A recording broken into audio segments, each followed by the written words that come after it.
Hey everyone! If your Unity layout is messed up, windows missing, panels floating everywhere, or nothing looks right, don't worry.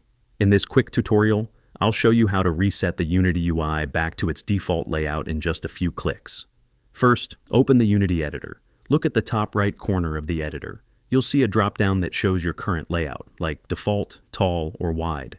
Click that layout drop-down. From the menu, select default. Unity will instantly reset all panels, scene, game, hierarchy, inspector, back to their original positions.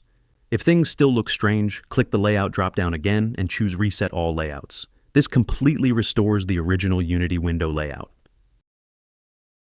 If only one window is missing, go to the top menu, click Window, and reopen panels like Inspector, Hierarchy, or Scene. You can drag them back into place manually. And that's it. Your Unity UI is back to normal. If this helped, drop a like, subscribe for more Unity tips, and I'll see you in the next one.